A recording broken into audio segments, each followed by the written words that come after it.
200 kilometers off Sector N4, Equator, Death Star. Vil slewed into a drifting turn to port, engines and pressers working hard to compensate for the slide, and his pursuer, one of the newbies in Beta 2, wasn't quick enough to stay on his tail. He jinked again, this time to starboard, and again the newbie was a hair slow to react. Understandable. This wasn't a move they taught in basic flight school. It was one you learned from somebody with a lot more cockpit time than the instructors had to waste on trainees. The newbie said something excited that Vil didn't quite catch, but prayer or a curse, it didn't help him. Vil had reversed their positions, finishing the loop lined up on the newbie's rear. Gotcha, kid. Vil thumbed the firing control and painted the newbie's backside with the scoring lasers. If his guns had been at full power, the kid would be dodging debris now, and both of them knew it. "No big, kid," he said over the comm. "We all gotta slide down the learning curve." "Attention, all squadrons, attention. Break off your drill immediately. I say again, break off all maneuvers immediately. Arm your laser cannons to combat mode, defensive pattern, prime, and stand by." What the cark? The order was completely out of the black, but Vil was too well trained to question. He swerved away and toggled his op-chan to his squad's frequency. "Alpha 1 on me, pyramid formation, green and blue, 112. He punched the control button, and the signal diodes on his fighter began flashing in the sequence he'd given them, so that his squad would know his fighter and get to their positions. "What's up, Loot?" That was Aniel, of course. "How should I know? Stow the chatter and listen." The other pilots quickly assembled and moved into the pattern. It was the most basic of fighter maneuvers, practiced hundreds of times, and it didn't take more than a few seconds for all 12 to line up properly. Vil switched to the main operations report-in channel. "Alpha 1 is ready." Other squads logged on. There were 10 of them out there, 120 fighters in all. After a moment, command channel took over. "All units, this is Grand Moff Tarkin. We have detected an enemy carrier shifting into real space from light speed in Sector 7 at 2,200 kilometers distance from the station. Repeat, enemy carrier in Sector 7. The vessel is identified as the Fortressa, a Lucca Hulk class carrier. Star destroyers are moving to engage, but we expect the enemy to launch fighters. They pose a risk to the station. Stop them." The local op-chan sig flashed, then overrode the main. "All fighters, all squadrons, this is Flight Commander Drolan, DS-11. We are deploying in Zone Defense Delta. I say again, ZD Delta. We are about to get our feet wet, boys, and I'm buying for the pilot who shoots the most of the fatherless scum out of the vac." Vil's mind was a whirl. Lucca Hulk-class vessels were originally Trade Federation ships, mostly modified commercial freighters. They were huge circular craft, the biggest 3,000 meters in length. After the Clone Wars, some of them had fallen under rebel control.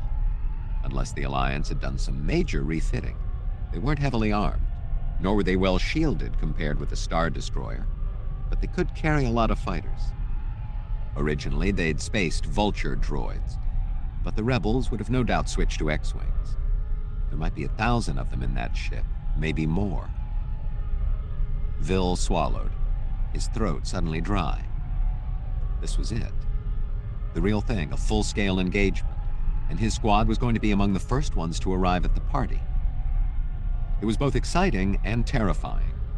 This was what all the training had been for, not some police action on a back-rocket planet, but an actual battle with rebel pilots, some of whom were vets who had flown TIE ships before they defected.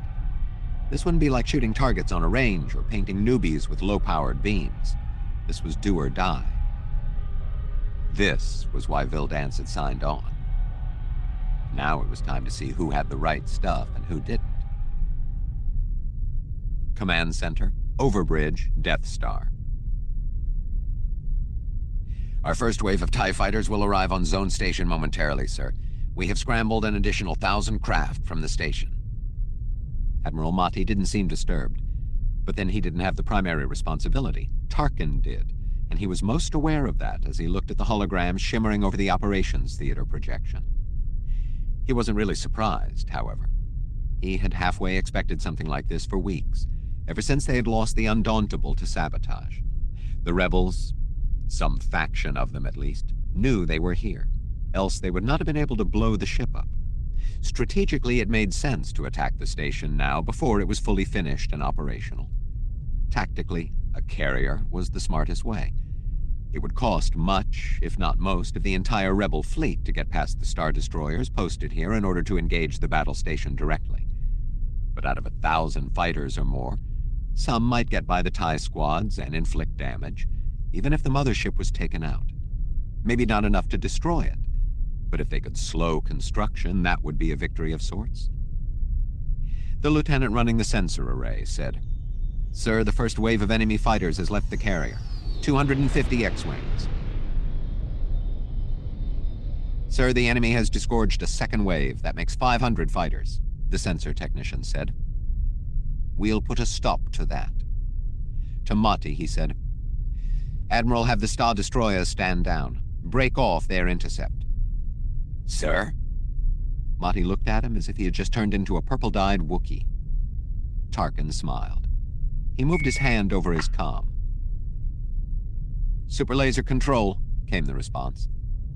Mati's expression changed. Now he smiled, too. "Commander," Tarkin said to the comm, "I have a target for you." Super laser fire control, Theta sector, Death Star. The CO said, "You heard the man, Chief. Can you do it?" "Sir, no problem." 2,209 kilometers. Not an easy target. "If we have the power to reach that far, I will hit it, sir," 10 replied. The CO checked a readout. "We have 4% in the discharge capacitors." "More than we need," 10 said. The CO looked relieved. "Go, Chief." 10 nodded, turned to the console, and opened the speakers. "We have an order to commence primary ignition," he said to the crew. "All right, boys. Let's pull the hammer back and cock this solder. Report." The various sections reported each operation's status, quickly and enthusiastically. Hypermatter reactor level 1/25th of maximum. Capacitors 4% available. Tributaries 1 through 8 green for feed. Primary power amplifier green. Firing field amp is green. We are go on induction hyperphase generator feed. Tributary beam shaft fields aligned. Tributary beam shafts 1 through 8 clear. Targeting field generator ready. We have primary beam focusing magnet at 10/16 Gauss. Now 14/16. Now at full.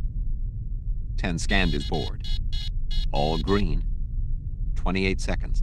Not their fastest time, but not bad. "We're good to go," he told the CO. The CO nodded and said to the comm, "Grand Moff, super laser is primed." The Grand Moff's voice over the comm was calm but crisp. "Then fire." The CO nodded at 10. As he had hundreds of times in simulated practice, 10 thumbed the safety button on the shifter above his head and pulled the lever down. He counted silently. 4, 3, 2, 1. "We have successful primary ignition," the computer's voice said. 10 waited. The target was 2,000 clicks away, so the time would be only a hit, the targeting tech said. There was a pause as he scanned his scopes. "Well?" 10 asked, tensely. It's gone, Chief. Nothing left." 10 blinked at the report. He looked at the CO, who looked just as dumbfounded. They had vaporized a carrier 3 kilometers across, with 4% power on the beam. Just like that. A cheer went up from the men in the room. The CO thumped 10's back. 10 grinned in response, but inside, he was still having trouble believing it. 4%. The total destructive potential was nothing short of astronomical. The power of a star at his command. Command Center, Overbridge, Death Star. "Well," Mati said, "it appears that the super laser works." Tarkin smiled. "So it does." But there are still 500 enemy fighters out there, and they have no place to go, so they have nothing to lose. And we already have them outnumbered more than 2 to 1, with TIE pilots itching to shoot them down and plenty more where they came from. Mati said, "It's a cleanup operation now, Governor. They can't run, and they can't hide." Tarkin nodded. "Give the order," he said. "Tell our fighters to hit them hard and fast, while they're still reeling from what they just saw."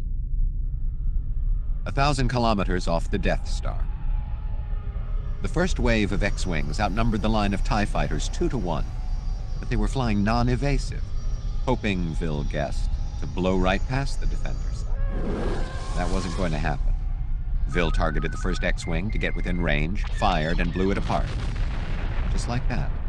The enemy pilot never got a pulse off.